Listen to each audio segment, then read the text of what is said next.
கௌரவ சபைக்கு தலைமை தாங்கும் பாராளுமன்ற உறுப்பினர்களே, எங்களுடைய பாராளுமன்ற உறுப்பினர் கௌரவ அதிபர் ரஜீவன் அவர்களுக்கு இந்த யாழ்ப்பாணத்தை மையப்படுத்திய சிறு கைத்தொழில் மற்றும் நடுத்தர கைத்தொழில் தொடர்பான இந்த ஒத்திவைப்பு வேலை பிரேரணை விவாதத்தை கொண்டுவதற்கு உண்மையாகவே யாழ்ப்பாணத்தின் மக்களின் பிரதிநிதி என்ற அடிப்படையில் மிகவும் சந்தோஷமும் மனமார்ந்தமான ஒத்துழைப்பையும் தருவதற்கும் அதை ஏற்றுக்கொள்வதற்கும் நான் முதற்கண் நன்றி அடைகிறேன் இந்த சந்தர்ப்பத்தை வழங்கியதுக்கு. ஆனால் எங்களுடைய கௌரவ பாராளுமன்ற உறுப்பினர் நிசாம் காரியப்பர் அவர்கள் சொன்னது போன்று இவ்வாறான பிரதேச அபிவிருத்திக்குரிய பிரேரணைகளை கொண்டு வரும்போது நீங்கள் ஒரு தமிழர், நீங்கள் ஒன்றை மறக்கக்கூடாது. நீங்கள் எவ்வாறு தான் ஜேவிபிக்கு வால் பிடித்தாலும் அங்கே அவர்களுடைய செம்புகளை தூக்கினாலும் தெளிவாக ஒன்றை சொல்லுகிறேன், நாங்கள் தமிழர் என்பதை ஞாபகம் வைத்துக் கொள்ளுங்கள். நீங்கள் என்னை விட வயது மூத்தவர், என்னுடைய அண்ணன் வயதுக்குரியவர். ஆனால் ஒரு காலத்திலே நீங்களும் நானும் உங்களுடைய தமிழ் பாராளுமன்ற உறுப்பினர்களும் இதே அரசாங்கம் செய்த ஒடுக்குமுறைகளால் வடக்கு மாகாணத்தில் இருந்து புத்தக பைகளுடன் சைக்கிளில் கிளாலி மூலம் இடம்பெயர்ந்து வந்திருக்கிறார்கள் என்பதை நீங்கள் மறந்துவிடக் கூடாது. அதனால் இவ்வாறான பிரேரணைகளை கொண்டு வரும்போது நீங்கள் கிழக்கு மாகாணத்தை மறக்கக்கூடாது. வடக்கு கிழக்கு சேர்ந்த தமிழர் தாயகம் என்பதை தாங்கள் மிகவும் மனதில் வைத்துக்கொண்டு இந்த பிரேரணைகளை கொண்டு வரணும். இது மிகவும் கவலை அளிக்கிறது. என்றால் இந்த பிரதேசவாதமான இந்த பிரேரணை சற்று கவலை அளிக்கிறது. நீங்கள் කේ ඉලන් කුමාරන් මන්ත්‍රීතුමා ඔබතුමාට විනාඩි 12ක කාලයක් ලැබෙනවා. சபைக்கு தலைமை தாங்கும் கௌரவ உறுப்பினர்களே, அதே நேரம் இந்த இடத்தில் இருக்கும் சக உறுப்பினர்களுக்கும் நான் கூறிக்கொள்ள வேண்டிய விடயம், உண்மையாகவே இன்று வாகன இறக்குமதி தொடர்பான ஒரு விவாதம். இதுவரை காலமும் வாகனங்கள் நாட்டுக்குள் இறக்குமதி செய்தால் இந்த நாட்டின் டொலர் பெறுமதி அதிகரித்துவிடும் என்று கூக்குரலிட்ட எதிர்க்கட்சியினர் இன்று வாகனம் இறக்குமதி செய்கின்றிருக்கின்றோம். அதே நேரம் வாகனம் இறக்குமதி செய்ததிலிருந்து லக்ஸரி டேக்ஸை நீக்கி இருக்கின்றோம். இன்று 50 லட்சத்திற்கு குறைவான வாகனங்களுக்கு லக்ஸரி டேக்ஸை நீக்கி சாதாரண மக்களும் வாகனங்களை கொள்முதல் செய்யக்கூடிய ஒரு நிலையை நாட்டில் ஏற்படுத்தி இருக்கின்றோம். ஏனென்றால் இன்று நாட்டில் சுற்றுலா பயணிகளின் எண்ணிக்கை அதிகரித்து வருகின்றன.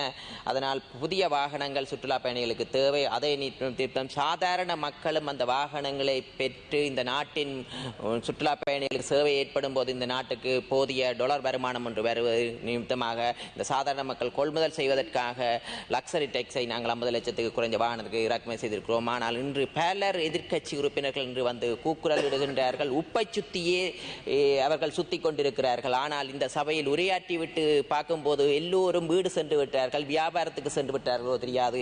இங்கே இந்த பாராளுமன்றத்தை அவர்கள் ஒரு விளம்பரப்படுத்தும் ஒரு நிலையமாகவும் மக்களை குழப்பும் விதமாக அரசியல்வாதிகள் பயன்படுத்துகின்றனர் எதிர்க்கட்சியினர். இந்த நிலைக்கு காரணமே முன்னைய ஆட்சியாளர்கள் இந்த நாட்டில் இருந்த உண்மையாக பல புலம்பெயர் தேசங்களிலிருந்து வெளிநாட்டு முதலீட்டாளர்கள் வரும்போது அதற்கு தரகு பணங்களை கேட்டிருந்தார்கள். இன்று எம்மிடம் வந்து வடமாகாணத்தில் கூறுகிறார்கள் பலர், நாங்கள் உப்பு தொழிற்சாலை ஆரம்பிப்பதற்காக முன்னே அரசாங்கத்துடன் கதைத்திருக்கின்றோம். அவர்கள் கதைக்கும் போதே அவர்களுக்கு தரகு பணம் கேட்டதாகவும் அது காரியாலயத்துக்கு வந்து இன்று மீள ஆரம்பிப்பதற்கு அவர்கள் பல இடங்களை அடையாளம் கண்டிருக்கிறார்கள். நான் அதை முன்னெடுப்பதற்கு தீர்மானித்திருக்கிறோம். நாங்கள் ஆட்சி அமைத்து 7 மாதங்களை கடக்கின்றன.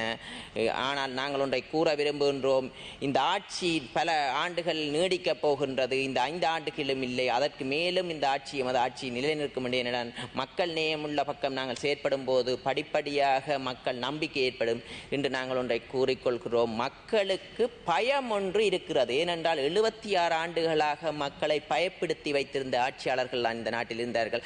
அதனால் ஒரு சிறு சம்பவம் ஏற்பட்ட உடனேயே மக்களுக்கு ஒரு பயம் ஏற்படுகிறது. அது சிறந்த உதாரணம் கூறுகிறேன். எதிர்வரும் காலத்தில் எதிர்க்கட்சி உறுப்பினர்கள் ஒரு மாயை பிம்பத்தை உருவாக்கினார்கள். இந்த நாட்டில் எரிபொருள் தட்டுப்பாடு வரப்போகின்றதோ என்று.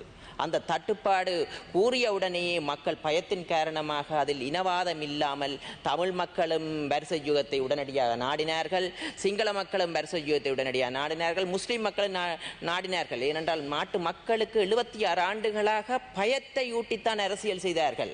அதனால் ஒரு சம்பவம் நிகழ்ந்தவுடன் மக்களுக்கு திரும்பவும் இப்படி வந்துவிடுமா, நாட்டில் யுத்தம் ஏற்பட்டு விடுமா என்று பயம் ஒரு மக்கள் மத்தியில் இருக்கிறது. அந்த பயத்தை தெளிவுபடுத்துவதற்காகவும் ஆட்சி இன நல்லிணக்கத்தை ஏற்படுத்த வேண்டிய கடப்பாட்டின் நிமித்தமாக என்று செயற்பட்டு எதிர்க்கட்சி உறுப்பினர்கள் இந்த நாட்டு மக்கள் பயத்தை வைத்துக் கொண்டு அரசியல் செய்கிறார்கள். உப்பை வைத்து அரசியல், உப்பு இல்லாமல் போகிறது, உப்பு விலை கூடிவிட்டது என்று. ஆனால் முன்னைய காலத்தில் சமைப்பதற்கே எரிவாயு இல்லாமல் இருந்தது நாடு. ஆனால் இன்று நாட்டு மீண்டு மக்கள் முன்னேற்ற காதை பொருளாதாரத்தை ஸ்திரமான நிலையில் வைத்திருக்கின்றோம். இன்று யாழ்ப்பாணத்தை எடுத்துக்கொண்டால் இன்று யாழ்ப்பாணத்தில் நாங்கள் அபிவிருத்தி வேலைகளை ஏற்படுத்துகிறது அரசாங்கம். ஏனென்றால் நமது யாழ் மாவட்டம் என்பது 30 வருட யுத்தத்துக்கு முகம் கொடுத்திருக்கிறது. தென்பகுதியை விட 30 வருஷம் நாங்கள் பின்னோக்கி நிற்கின்றோம். அதனால் இந்த எமது தேசிய மக்கள் சக்தி அரசாங்கம் வடமாகாணத்துக்கு அதிகளவான நிதிகளை விடுவித்து அதே நேரம் சர்வதேச விளையாட்டு மைதானங்களையும் உருவாக்க வேண்டும் என்ற நிலைப்பாடு இருக்கிறது. இந்த 16 ஆண்டுகளாக இந்த எதிர்க்கட்சி உறுப்பினர்கள், எதிர்க்கட்சியில் இருப்பவர்கள், ஆண்டவர்கள், இந்த நாட்டை ஆண்டவர்கள் எதையும் செய்யவில்லை இந்த நாட்டின் வடமாகாணத்திற்கு. ஏனென்றால் வடமாகாணத்தை அபிவிருத்தி செய்யும் இலக்குடன் அவர்கள் செயற்படவில்லை. இனவாத ரீதியில் திரும்பவும் இனவாதம் கதைத்தே ஆட்சியை கொண்டு சென்றார்கள். நாட்டை அபிவிருத்தி செய்தோம் என்றில்லை. இன்று எமது அரசாங்கமானது சிறந்த முறையில் பக்கச்சார்பில்லாமல் தமிழ், சிங்கள, முஸ்லிம் மக்கள் அனைத்து மக்களின் அபிவிருத்தியை இலக்காக கொண்டு, நாட்டின் அபிவிருத்தி இலக்காக கொண்டு செல்ல வேண்டும். ஏனென்றால் இந்த நாட்டில் இன நல்லிணக்கம் ஒன்று ஏற்படும் பட்சத்தில் தான் இலங்கை முன்னேற்ற பாதையை இட்டு செல்லும் என்பது திடமான நம்பிக்கை இருக்கிறது எமது அரசாங்கத்துக்கு. அதே நேரம் இன்று எமது நாட்டின் ஜனாதிபதி அவர்கள் இராணுவ வீரர்களை மரியாதை செய்யும் போது இன்று முதல் முறையாக காயமடைந்த இராணுவத்திடம் சென்றிருந்தார். அதன் பிறகு அவர்கள் பெற்றோரை சந்திக்கிறார். அந்த இடத்தில் சென்று உரையாற்றும் போது தமிழ் மக்களையும் பாதிக்காத வகையில் சிறந்த இனவாதம் இல்லாத ஒரு சிறந்த உரையாக வடமாகாணத்தில் பார்க்கின்றனர். ஆனால் எமது அரசியல்வாதிகள், தமிழ் அரசியல்வாதிகள் திரும்பவும் இனவாதத்தை தூண்டும் விதமாக செயற்படுகிறார்கள். அது இந்த உள்ளூராட்சி சபை தேர்தல்களில் வெளிப்பட்டது. ஏனென்றால் எமது பிரதேசத்தில் போலி துண்டு பிரசுரங்களை என்பிபி ஆதரவாளர்கள் அணி என்ற ஒரு போலி துண்டு பிரசுரத்தை விநியோகித்தார்கள். எவ்வாறென்றால் பௌத்த கொள்கையை பின்பற்ற வேண்டும் கட்டாயமாக தமிழ் மக்கள் என்ற ஒரு போலி பிரச்சாரத்தை செய்திருந்தார்கள் வடமாகாணத்தில். ஏனென்றால் அவர்கள் முன்னைய காலத்தில் ஆளுங்கட்சியில் இருப்பவர்கள் தான் போலி பிரச்சாரத்தை செய்வார்கள் ஒழிய எதிர்த்தரப்பில் இருப்பவர்கள் போலி பிரச்சாரத்தை செய்வதில்லை. ஆனால் இன்று எமது எதிர்த்தரப்பில் இருக்கும் தமிழ் கட்சிகள் இவ்வாறான போலி பிரச்சாரத்தை செய்தார்கள். நாங்கள் அந்த தேர்தல் களத்தில் எந்த போலி பிரச்சாரத்தையும் செய்யவில்லை. எமது நாட்டின் ஜனாதிபதி யாழ்ப்பாணத்துக்கு வந்து கூறியிருந்தார், அதிகளவான வேலை வாய்ப்பு வடமாகாணத்தில் இருக்கின்றது, 30,000 வேலைவாய்ப்பு இனங்காணப்பட்டிருக்கிறது, அது 16,000 பேர் வடமாகாணத்தில் இருக்கின்றது என்று கூறியிருந்தார்கள். ஆனால் நாங்கள் மக்கள் மத்தியில் எந்த போலி போய் உங்களிடம் பயோடேட்டாவை தருங்கள், உங்களுக்கு வேலை நியமித்து தருகின்றோம் என்று போலி பிரச்சாரம் செய்யலாம். நாங்கள் கொள்கை ரீதியாக, தர்க்க ரீதியாக நாங்கள் மக்களுக்கு தெளிவுபடுத்தினோம். ஆனால் நாங்கள் இந்த போலி பிரச்சாரங்களை கண்டு தமிழ் மக்கள் ஏமாறவில்லை என்பதை திடமாக நாங்கள் இந்த இடத்தில் கூறுகிறோம். ஏனென்றால் நாங்கள் 2வது ஸ்தானத்தில் எம்மை தமிழ் மக்கள் போலி பிரச்சாரம் செய்தாலும் 2வது இடத்தில் இன்று வைத்திருக்கிறார்கள் வடமாகாணம். இந்த அரசியல்வாதிகளுக்கு ஏதாவது தொங்குவதற்கு இடம் கிடைத்தால் அதில் தொங்கி குளிர்காய்வது வடிவாக தெரிந்துவிடுகிறது. பலர் இன்று கூறுகிறார்கள், காணி சுவீகரிக்க போகிறார்கள் தேசிய மக்கள் சக்தி. அவ்வாறு நாங்கள் ஒன்றை கூறுகிறோம், அந்த சுயரிப்பானது மக்களுக்காக நலன் சார்ந்துதான் நாங்கள் செயற்படுகிறோம். ஏனென்றால் யாழ்ப்பாணத்தை எடுத்துக்கொண்டால் காணி பிரச்சனை என்பது பல இன்னல்களை கொடுக்கின்றார்கள். ஏனென்றால் அவர்களுக்கு உறுதிப்பத்திரம் இல்லை, விவசாயம் செய்கின்றனர், விவசாயம் செய்யும் போது அவர்களுக்கான உறுதி அந்தஸ்து வழங்கப்படவில்லை. இன்று யாழ்ப்பாணத்தில் பலர் உறுதிகளை துளைத்து விட்டார்கள். ஆனால் ஒரு வீட்டுக்கு 2 உறுதிப்பத்திரம் இருக்கிறது. இன்று சட்டத்தரணிகள் பல நுட்பமான முறையில் 2 உறுதிப்பத்திரம் கூட முடித்து இந்த நீதிமன்றத்தில் வழக்குகள் நடைபெறுகின்றன. அதே நேரம் யுத்த காலத்தில் சுகீகரிக்கப்பட்ட இடங்கள் கூட எடுத்துக்கொண்டால் முன்னைய அரசாங்க ஆதரவுடன் பல இடங்களை புலம்பெயர் தேசத்தில் இன்று வசிக்கின்றனர்கள். சுருக்கமாக சொன்னால் சிறுகா தியேட்டர் என்ற ஒரு தியேட்டர் இருக்கின்றன. முன்னைய ஆட்சியாளர் அமைச்சர்களாக இருந்தார், அது ஒரு தனிநபருடைய காணி, அதை சுவீகரித்து வைத்துக் கொண்டு இன்று வரைக்கும் விடவில்லை. அதே நேரம் அதற்கு அருகில் இருந்த கடையையும் சுவீகரித்து வைத்திருக்கிறார்கள். எதிர்வரும் காலத்தில் மக்களுடைய காணிகளை நாங்கள் மக்களிடமே ஒப்படைப்போம். அந்த சுவீகரிப்பானது அன்றத்தோழர் ஒன்று கூறியிருந்தார், வடமாகாணத்தில் அதிகளவான தெங்கு உற்பத்தி வலயங்களை அடையாளம் கண்டிருக்கிறோம். ஏனென்றால் அந்த பிரதேசங்களை நாங்கள் அடையாளம் காண வேண்டும். இன்றைக்கு அரசு காணி எது, தனியார் காணி எது என்று தெரியாமல் இருக்கிறது. இவ்வாறான நாங்கள் ஒரு சட்டமூலத்தை கொண்டு வரும் போது எங்களுக்கு நம்பிக்கை இருக்கிறது. அந்த அடையாளப்படுத்தும் போது நாங்கள் யாருடைய வீட்டையோ குடிமனைகளை ஒழுப்பி நாங்கள் சுயரிக்க போறதில்லை. அவ்வாறு நாங்கள் செயற்படுமா இருந்த திரும்பவும் இன நல்லிணக்கம் ஏற்படாது இந்த நாட்டில். அதனால் நாங்கள் அதை அடையாளம் படுத்தும் போது அவர்கள் தங்களுடைய ஒரு அத்தாட்சி பத்திரங்களை சுருக்கமாக சொன்னால் கிராம சேகரிடம் அந்த பிரதேசத்தில் விவசாயம் செய்வதற்கான குறிப்பிட்ட கால நடவடிக்கையை காட்டுவார்களானால் அவர்களுக்கான உறுதிப்பத்திரத்தை வழங்குவதற்கு நாங்கள் தீர்மானித்துள்ளோம். ஏனென்றால் அதுக்கு சின்ன உதாரணம் கூறுகிறோம். நாங்கள் இனவாதம் என்று கூறுகிறார்கள் தேசிய மக்கள் சக்தி.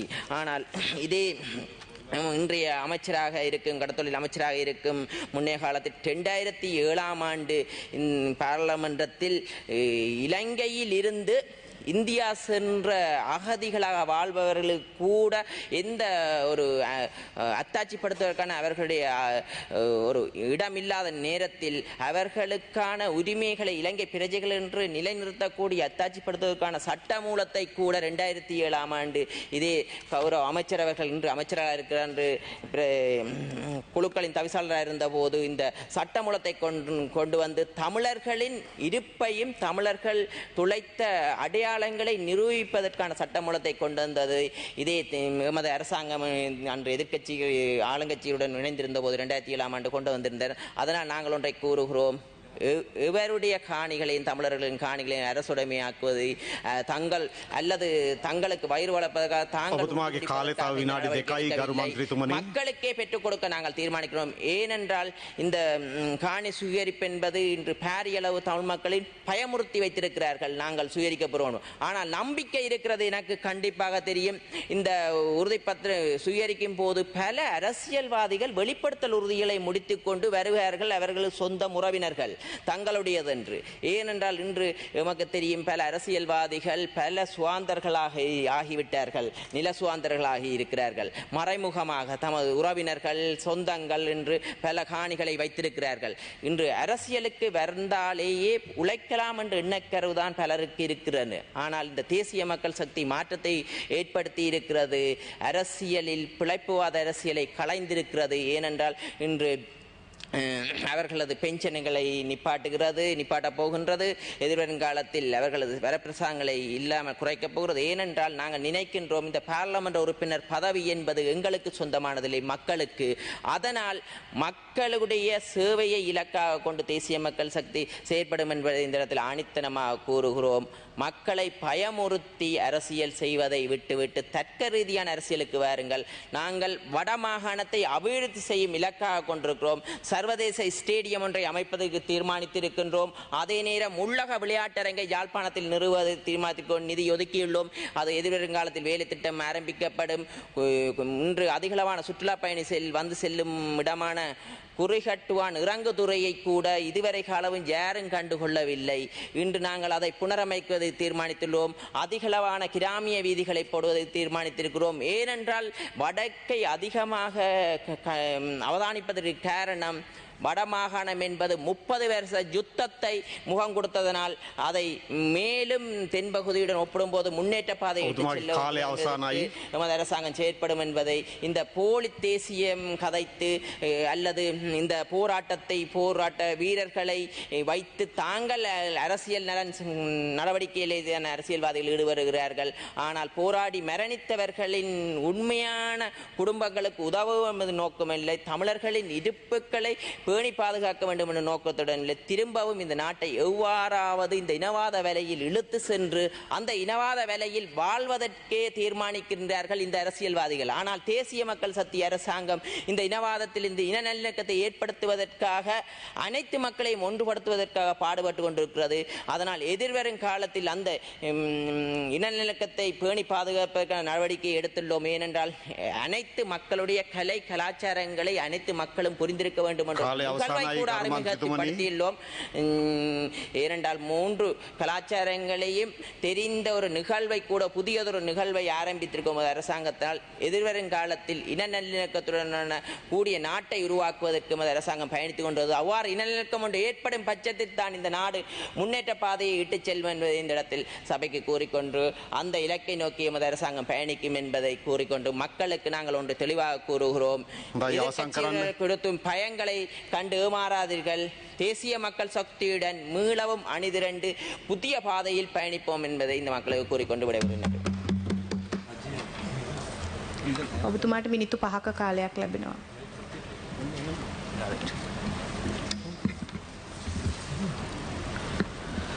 சபைக்கு தலைமை தாங்குகின்ற கௌரவ உறுப்பினர்களே, இன்றைய தினம் ஒத்திவைப்பு பிரேரணையாக சிறிய மற்றும் நடுத்தர உற்பத்திகளை மேம்படுத்தி ஏற்றுமதியாளர்களை நாங்கள் அதிகரிக்க வேண்டிய இந்த பிரேரணையை நான் சபையிலே கொண்டு வருகின்றேன். நாங்கள் தேசிய மக்கள் சக்தி அரசாங்கமாக எங்களுடைய நாட்டிலே குறிப்பாக வடக்கு மாகாணத்திலே யாழ்ப்பாணம், கிளிநொச்சி, முல்லைத்தீவு, மன்னார், வவுனியா மாவட்டங்களிலே பல காலம் யுத்தங்கள் நடைபெற்றதன் காரணமாக எங்களுடைய இந்த சிறிய மற்றும் மத்தியதர தொழில் முயற்சிகள் மிகவும் மோசமாக பாதிக்கப்பட்டன. ஆனால் எங்களுடைய அரசாங்கம் வடக்கிலே குறிப்பாக பல்வேறு அபிவிருத்திகளையும் தொழில்துறைகளை மேம்படுத்துகின்ற முயற்சிகளிலும் ஈடுபட்டு வருகின்றன. குறிப்பாக காங்கேசந்துறையிலே காணப்படுகின்ற தொழிற்பேட்டை, ஆனரிலே காணப்படுகின்ற உப்பள தொழிற்சாலை, பரந்தன் ரசாயன தொழிற்சாலை, மாங்குளத்திலே தொழிற்பேட்டைகள், அதேபோன்று ஒட்டு சுட்டான் ஓட்டு தொழிற்சாலையை மேம்படுத்தி எங்களுடைய பொருளாதாரத்தை அபிவிருத்தி செய்வதற்கு நாங்கள் பல முயற்சிகளை மேற்கொண்டிருக்கின்றோம். அதேபோன்று வடக்கிலே தென்னை முக்கோண வலயம் ஒன்றை உருவாக்கி அதற்கூடாகவும் எங்களுடைய தொழில் முயற்சிகளை நாங்கள் உருவாக்குவதற்காக பாடுபட்டு கொண்டிருக்கின்றோம். அதேபோன்று நாங்கள் வவுனியாவிலே 1000 ஏக்கர் காணியிலே மரவள்ளி பயிர்களை இட்டு அதை ஏற்றுமதி செய்வதற்கான முயற்சியிலேயுமே நாங்கள் ஈடுபட்டு கொண்டிருக்கின்றோம். அதேபோன்று மண்டதீவிலே ஒரு சர்வதேச கிரிக்கெட் மைதானத்தை உருவாக்கி அதற்கூடாக அந்நிய செலவணி அதிகரிப்பதற்காகவும் நாங்கள் எதிர்பார்த்திருக்கின்றோம். அதேபோன்று யாழ்ப்பாணத்திலே உள்ளக விளையாட்டு அரங்கை நிர்ணயித்து அதனூடாக பல்வேறு அபிவிருத்திகளை செய்வதற்கும் நாங்கள் பார்த்திருக்கிறோம். இந்த இப்படியான முக்கியமான தருணத்திலே குறிப்பாக வடக்கு பகுதியிலே இந்த சிறிய நடுத்தர வர்த்தகமானது மேலும் உயர்த்தப்பட வேண்டும் என்பதற்காகத்தான் இந்த பிரேரணையை நாங்கள் இதிலே கொண்டு வருகின்றோம். கடந்த காலங்களிலே உங்களுக்கு தெரியும், வடக்கு மாகாணமானது 2022ஆம் ஆண்டு மொத்த தேசிய உற்பத்தியிலே 4% 2023ஆம் ஆண்டு அது 4.5% காணப்படுகின்ற பொழுது தென் மாகாணத்திலே அதனுடைய ஜிடிபி 43% காணப்படுகின்றது. இது ஒவ்வொரு மாநிலங்களுக்கும் இடையிலான ஒரு பாரிய இடைவெளியை காட்டுகின்றது. எனவே குறிப்பாக வடக்கு மாகாணத்திலே இந்த தொழில் முயற்சிகளை நாங்கள் அதிகரித்து இதனுடைய ஏற்றுமதிகளை நாங்கள் அதிகரிப்பது கூடாக நாட்டினுடைய மொத்த தேசிய வருமானத்துக்கு நாங்கள் வழிவகுக்க முடியும். இந்த இடத்திலே யாழ்ப்பாணத்துக்கு சொல்லி பெருமையான பல I need 1 minute more. யாழ்ப்பாணத்துக்கென்று சில விசேடமான விடயங்கள் இருக்கின்றன. குறிப்பாக எங்களுடைய மீன்பிடித்துறை, விவசாயத்துறை, அதேபோன்று பனை சம்பந்தமான விளைபொருட்கள் மிகவும் பிரபலமானவை, எங்களுக்கு தனித்துவமானவை. அவற்றை நாங்கள் ஏற்றுமதி செய்வதற்கூடாக எங்களுடைய நாட்டிலிருந்து புலம்பெயர்ந்து வாழுகின்ற பல மக்கள் அதை பெற்றுக்கொள்வதிலே ஆர்வமாக இருக்கின்றார்கள். அதேபோன்று இந்த வெங்காயம், அதேபோன்று இந்த திராட்சை பழங்கள், மாம்பழங்கள், பலாப்பழங்கள் போன்றவை கூட உலகத்திலே இந்த பொருட்களுக்கு பிரபலமாக காணப்படுகிறது. அதேபோன்று வடமாநிலத்துக்கென்று விசேடமான பல உணவுப் பொருட்கள், உணவு உற்பத்தி பொருட்களும் காணப்படுகின்றன. அவற்றை நாங்கள் ஏற்றுமதி செய்ய வேண்டும் என்று சொன்னால் எங்களுடைய உற்பத்தியாளர்களை நாங்கள் ஊக்குவிக்க வேண்டும். அதை ஊக்குவிப்பதற்காக பல்வேறு வேலை திட்டங்களை அரசாங்கம் என்ற ரீதியிலே நாங்கள் செய்ய வேண்டியிருக்கின்றது. பலருக்கு தொழில்நுட்பம் சம்பந்தமாகவும் ஏற்றுமதி சம்பந்தமாகவும் குறைந்த அளவிலான அறிவு காணப்படுகின்றது. அதை நாங்கள் மேம்படுத்துவதற்கூடாக அவர்களுக்கான அந்த வாய்ப்பை நாங்கள் வழங்க முடியும். இதை நாங்கள் வேகமாக செய்வதற்கு எதிர்பார்க்கின்றோம் என்று சொன்னால் எங்களுடைய அரசாங்கத்திலே பல்வேறு முயற்சிகள் நடைபெறுகின்றன. குறிப்பாக நாங்கள் மற்ற அரசோடு ஒப்புன்ற பொழுது கடந்த யுத்தத்துக்கு பின்னர் 16 ஆண்டுகளுக்கு பின்னர் ஒரு மாட்டாந்தாய் மனப்பான்மையாக எங்களுடைய வடக்கு மாகாணத்தையும் வடக்கு கிழக்கு மக்களையும் புறக்கணித்த பழைய அரசாங்கங்களை தாண்டி எங்களுடைய அரசாங்கம் மிகவும் வட மாகாணத்தை நோக்கி நேசக்கரம் நீட்டி இருக்கின்றது. இந்த வேளையில் தான் இவ்வாறான இந்த உற்பத்திகளை அதிகரிப்பதற்கூடாக ஏற்றுமதி அதிகரித்து எங்களுடைய பிரதேசங்களையும் பலப்படுத்தி ஏனைய மாகாணங்களுக்கு ஈடான ஒரு பிரதேசமாக மாற்றுவதற்கு நடவடிக்கை எடுக்கப்பட வேண்டும். அதற்காக நாங்கள் எல்லோரும் பாடுபட வேண்டும் என்பதற்காகத்தான் நான் இந்த பிரேரத்தை கொண்டு வருகின்றேன். நன்றி. යෝජනාව ස්ථිර කිරීම සඳහා Dr. Sri Bhavananda Raja, Honorable Member, you have 3 minutes. Honorable Chairman of the House, I second this Honorable Mr. Rajivan's motion that நமது வடமாகாணத்தை பொறுத்தவரையில் உள்ள 5 மாவட்டங்களிலும் முன்பு ஒரு காலத்தில் சிறிய நடுத்தர தொழிற்சாலைகள் அநேகமாக காணப்பட்டன. உதாரணமாக யாழ்ப்பாண மாவட்டத்திலே பல தொழிற்சாலைகள் இருந்தன. அலுமினிய தொழிற்சாலைகள் மற்றும் வாழை தொழிற்சாலை, கண்ணாடி தொழிற்சாலை, மற்ற பழச்சாறு உற்பத்தி தொழிற்சாலைகள் என்று பல தொழிற்சாலைகள் காணப்பட்டிருந்தன. ஆனால் ஏற்பட்ட இந்த போர் நிலைமையாலும் அரசியல் நடவடிக்கைகளாலும் நமது இந்த தொழிற்சாலைகள் எல்லாமே இன்று மூடப்பட்டு விட்டன. எனவே அவற்றை மீண்டும் நாங்கள் அதை புதுப்பிக்க வேண்டிய ஒரு தேவை இருக்கின்றது. யாழ் மாவட்டத்தை பொறுத்தவரையிலே விவசாயம், கடற்தொழில் மற்றும் புடவை கைத்தொழில், அத்துடன் சேர்ந்து பனைசார் உற்பத்தி தொழில் தொடர்பான பல சிறிய மற்றும் நடுத்தர தொழிற்சாலைகளை உருவாக்க வேண்டிய ஒரு தேவை இருக்கின்றது. இன்று அதற்கு முக்கியமான காரணமாக இருப்பல பல எமது இந்த அரசாங்கத்திலிருந்த தேவையற்ற தடைகள் காரணமாக அவை இருந்திருக்கின்றனவே. அவற்றையெல்லாம் நீக்கி அந்த எமது பகுதியில் இந்த தொழிற்சாலைகளை ஆரம்பிப்பதற்கு தேவையான நடவடிக்கைகள் எடுக்க வேண்டிய ஒரு தேவை இருக்கின்றது எங்களுக்கு. உதாரணமாக இந்த இளைஞர்களுக்குரிய பயிற்சிகளை வழங்குவது மற்றும் இந்த தொழிற்சாலைக்கு தேவையான பண வசதிகளை வங்கிகள் மூலம் செய்து கொடுப்பது, தொழிற்பயிற்சிகளை கொடுப்பது, சந்தை வாய்ப்புகளை ஏற்படுத்தி கொடுப்பது, ஏற்றுமதி செய்யக்கூடிய பொருட்களுக்குரிய ஏற்படக்கூடிய சிறு தடங்கல்களை நீக்கி நேரடியாகவே உற்பத்தியாளர்கள் அதை ஏற்றுமதி செய்ய வேண்டிய ஒரு சந்தர்ப்பத்தை அவர்களுக்கு வழங்குவதன் மூலம் எமது பகுதியிலே தொழில் வாய்ப்புகளையும் ஏற்படுத்தி அத்துடன் எமது வெளிநாட்டு வருமானத்தையும் உயர்த்தக்கூடியதாக இருக்கும். கௌரவ ரஜீவன் குறிப்பிட்டது போல எமது இந்த மொத்த உற்பத்தியில் எமது யாழ் மாவட்டம் 4 வீதத்தை தான் பங்களிப்பு செய்கின்றது. முன்பொரு காலத்திலே சுமார் 20 வீதங்களுக்கு மேல் அதை செய்திருந்தது. ஆனால் அதற்கு காரணம் இந்த போராட்டம் காரணமாகவும் இந்த தொழிற்சாலைகள் மற்றும் ஏற்றுமதி சந்தைகள் எல்லாம் நிறுத்தப்பட்டதன் அடிப்படையில் தான் இப்படியான ஒரு நிகழ்வு எங்களுக்கு ஏற்படக்கூடியதாக இருந்தது. எனவே எமது அரசாங்கம் எங்களுக்கு அதாவது பப்ளிக் பிரைவேட் பார்ட்னர்ஷிப் மூலமாவது தொடங்கி இந்த உற்பத்தியாளர்களை ஊக்குவித்து அவர்களுக்குரிய சலுகைகளையும் தேவையான வசதிகளையும் வங்கி வசதிகளையும் செய்து கொடுப்பதன் மூலம் எமது இந்த சிறிய மற்றும் நடுத்தர தொழில்துறையாளர்களை ஊக்குவித்து இந்த நாட்டுக்கு நமது வடமாகாணத்திலிருந்து ஏற்படுத்தக்கூடிய இந்த வருமானத்தை ஏற்படுத்த உங்கள் நேரம் முடிந்துவிட்டது. தருமாறு நான் கேட்டுக்கொள்கிறேன். நன்றி. Honorable Member Nisam Karyapar, you have 7 minutes. Thank you, Honorable Chair. When you spoke in Tamil, I think everybody got shocked, I suppose. Thank you very much. Thank you for the opportunity to speak on this adjournment motion aimed at improving small and medium exports in the northern province. I rise today, Chair, to support this motion, but of course with a vital amendment. That the scope of this discussion be extended to include the eastern province as well is my proposal. The economic and social realities of the northern and eastern provinces are deeply intertwined. Their challenges are similar and so too is their untapped potentials.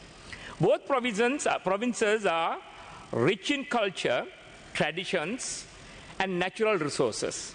But decades of conflicts, displacements, and economic neglect have left them lagging behind.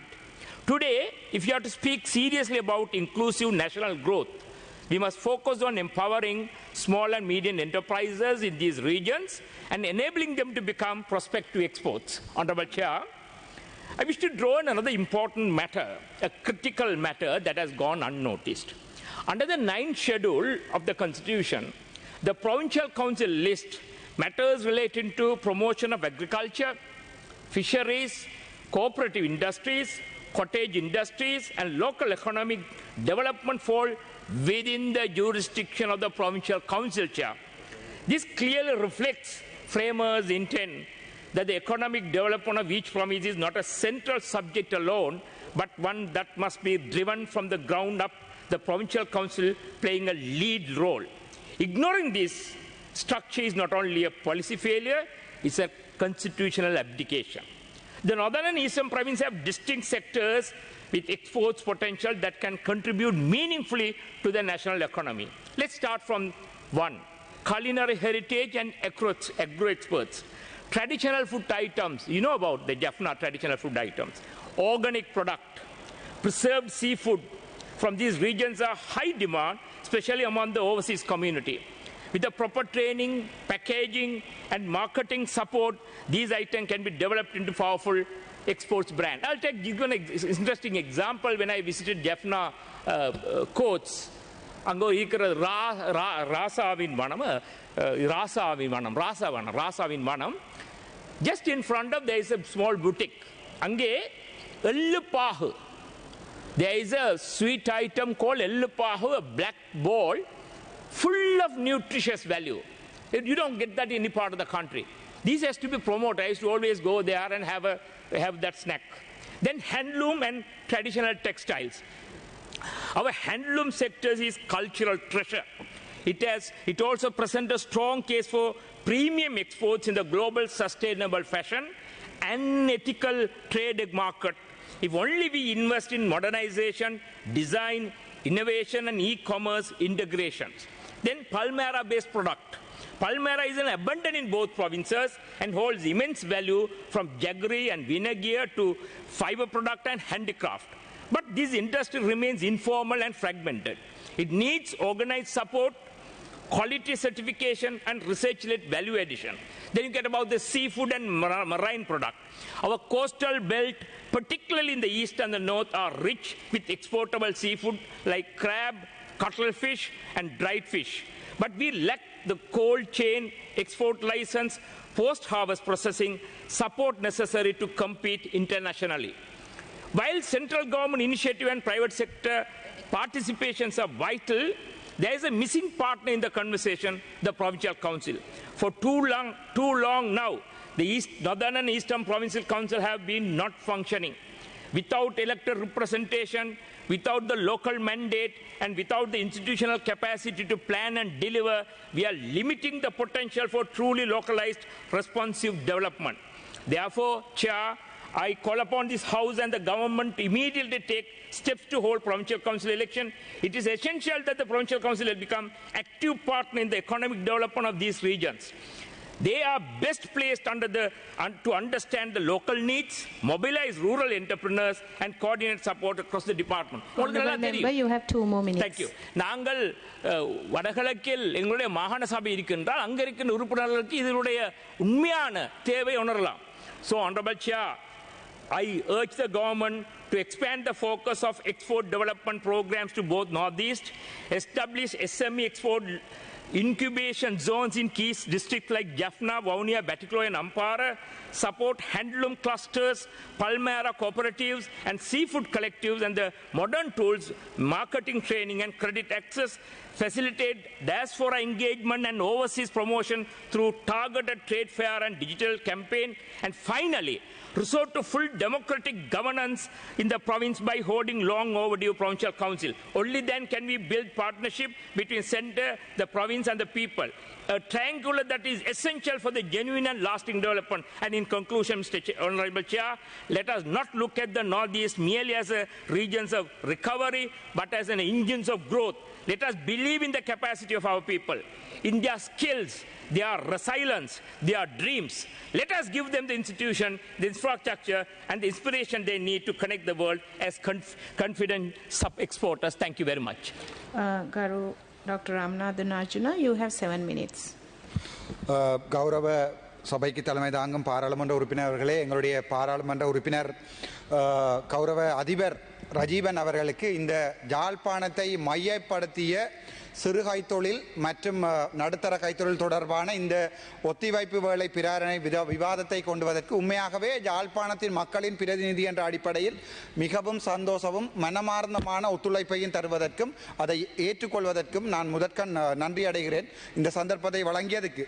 ஆனால் எங்களுடைய கௌரவ பாராளுமன்ற உறுப்பினர் நிசாம் காரியப்பர் அவர்கள் சொன்னது போன்று இவ்வாறான பிரதேச அபிவிருத்திக்குரிய பிரேரணைகளை கொண்டு வரும்போது நீங்கள் ஒரு தமிழர், நீங்கள் ஒன்றை மறக்கக்கூடாது. நீங்கள் எவ்வாறு தான் ஜேவிபிக்கு வால் பிடித்தாலும் அங்கே அவர்களுடைய செம்புகளை தூக்கினாலும் தெளிவாக ஒன்றை சொல்லுகிறேன், நாங்கள் தமிழர் என்பதை ஞாபகம் வைத்துக் கொள்ளுங்கள். நீங்கள் என்னை விட வயது மூத்தவர், என்னுடைய அண்ணன் வயதுக்குரியவர். ஆனால் ஒரு காலத்திலே நீங்களும் நானும் உங்களுடைய தமிழ் பாராளுமன்ற உறுப்பினர்களும் இதே அரசாங்கம் செய்த ஒடுக்குமுறைகளால் வடக்கு மாகாணத்திலிருந்து புத்தக பைகளுடன் சைக்கிளில் கிளாலி மூலம் இடம்பெயர்ந்து வந்திருக்கிறார்கள் என்பதை நீங்கள் மறந்துவிடக்கூடாது. அதனால் இவ்வாறான பிரேரணைகளை கொண்டு வரும்போது நீங்கள் கிழக்கு மாகாணத்தை மறக்கக்கூடாது. வடக்கு கிழக்கு சேர்ந்த தமிழர் தாயகம் என்பதை தாங்கள் மிகவும் மனதில் வைத்துக்கொண்டு இந்த பிரேரணைகளை கொண்டு வரணும். இது மிகவும் கவலை அளிக்கிறது என்றால் இந்த பிரதேசவாதமான இந்த பிரேரணை சற்று கவலை அளிக்கிறது. நீங்கள் தெரியாமல் அந்த பிள்ளைகளை விட்டிருப்பீர்கள் என்று நம்பிக்கையுடன் இரண்டாவது விடயத்துக்கு வருகிறேன். எங்களுடைய நீங்கள் இப்போது சொன்ன இந்த விடயம் உண்மையாகவே மிகவும் முக்கியமானது. நான் மேலதிகமாக சொல்லவில்லை. நிசாம் காரியப்பர், நீங்கள் எல்லாருமே முக்கியமாக வடக்கு மாகாணத்திலே என்னென்னத்தை ஏற்றுமதி செய்யலாம் என்று சொல்லியிருக்கிறீர்கள். ஆனால் ஒரு ஏற்றுமதி துறையிலே அனுபவம் உள்ளவன் என்பதற்காகவும் இதுவரை கிட்டத்தட்ட இலங்கை பெறுமதிக்கு 4 வருடங்களில் $110,000 ஏற்றுமதி செய்தவன் என்ற அடிப்படையிலும் நான் உங்களுக்கு ஒரு சில விடயங்களை சொல்ல வேணும்.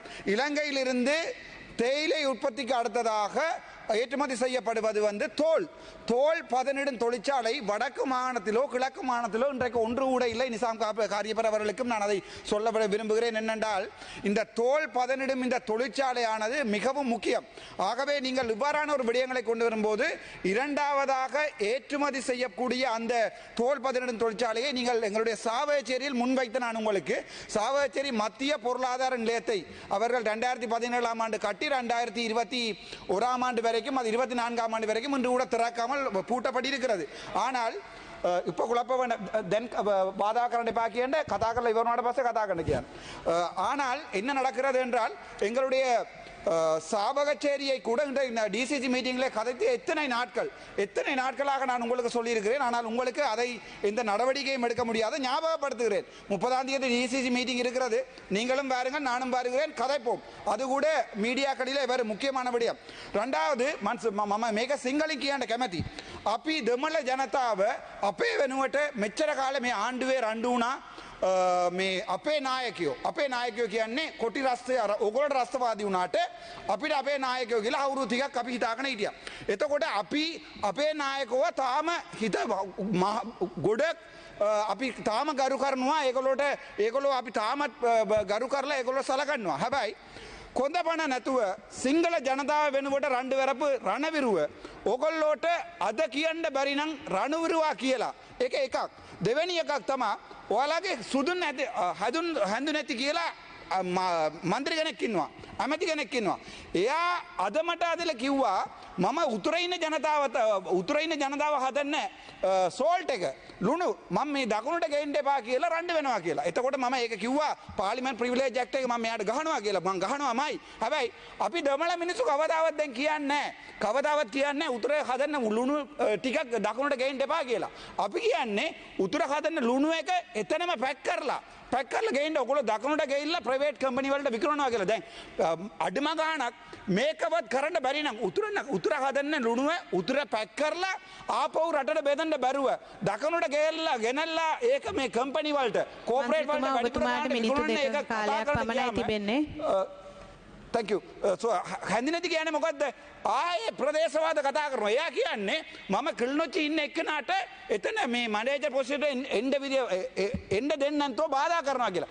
සුදුන් හැදුන් හැඳිනති එයාගේ මේ අමාත්‍යාංශයේ ඉන්න ඩිපාර්ට්මන්ට් එකේ එයා දන්නෙත් නැහැ. අද දැනට මේ එලිපැන් අලිමන්කට සෝල්ටරීන් එක ඉන්න එක්කන ජෙෆ්නා එක්කන එයාට එයාව අයින් කරන්න කියලා මම ඉල්ලන්නේ කොහමද? අනිත් එක මේක දැනගන්න ඕනේ මේ රටේ ජනතාව කොච්චර බොරු කරොත් දැන් මාව කොටි විදියට මේගොල්ලෝ ප්‍රකාශ කරනවා මම කොටි නම් මම බය නැතුව මේ 159ක් ඉන්නවා ඕගොල්ලෝ ආණ්ඩුව තියෙනවා CAD තියෙන ඕන වෙලාවට ඔයාලා මරන්න පුළුවන් මාව ඒ වුණාට බය නැතුව මම කියනවා මේක අපේ හිතේ තියෙනවා අපි දමල මිනිසුන් හිතේ තියෙන එක කියනවා හැබැයි 159 තියාගෙන මේගොල්ලෝට කියන්න බැරි ඒගොල්ලෝගේ රණවිරුව කියලා පිළිගන්නත් බැරි කොන්දපණ නැතුව ආණ්ඩුව තමයි මේ තියෙන්නේ අපි සලකලා තියෙනවා අපේ ප්‍රභාකරන් රණවුරුවට එක දවසක්වත් කවදාවත් එක දවසක්වත් එයා හානිය කරේ නැහැ. හානිය එයාගේ නම සෞතු කරේ නැහැ. අපි රණවිරුව විදියට එල්ලාලව අපි ඒ විදියට බලුවා. එල්ලාලව අපි ඒ විදියට අන්තරාධිපති රජේ අවුරුදු 4ක් කාලය අවසానයි. අපරවිසක් දෙන්න. එතකොට අපි ඒ විදියට සිංහල ජනතාව එල්ලාල දෙමළ රජව ඒ විදියට සලකලා තියෙනවා. හැබැයි ඒගොල්ලෝගේ රණවිරුවවත් ඒගොල්ලෝට මේ සලකන්න බැරි ගවර්න්මන්ට් එකක් ඒ විදියට ඒගොල්ලෝ සලකන්න බැරි ආණ්ඩුවක් 159 තියෙනවා කියන්නේ ඒක මාර දුකයි. තව එකක් කියන්න කැමතියි. ගරු මන්ත්‍රීතුමා අවසන් කරන්න. විනාඩි 20 දෙන්න සුදුන් නැති කවුද? ගරු මන්ත්‍රීතුමා කාලය අවසන්. විනාඩි 20 දෙන්න. ඒ වගේ තව ඇමති කෙනෙක් කියනවා අපේ මිනිස්සු මරලා තියෙනවා ඒක අපිට කියන්න බැරිලු අපිට ලෝ එක පාවිච්චි කරනවලු අපේ මිනිස්සු මරලා තියෙන එක කියන්න බැරි. ඒ තත්තර තමයි මේ රට ගිහිලා තියෙන්නේ. ඒ තත්තර තමයි මේ ආණ්ඩුව ගිහිලා තියෙන්නේ. ලැජ්ජයි. මේක කියන ලැජ්ජයි. Thank you රජීව. ගරු චතුරංග අබේසිංහ මන්ත්‍රීතුමා ඔබතුමාගේ පොයින්ට් එක කියන්න.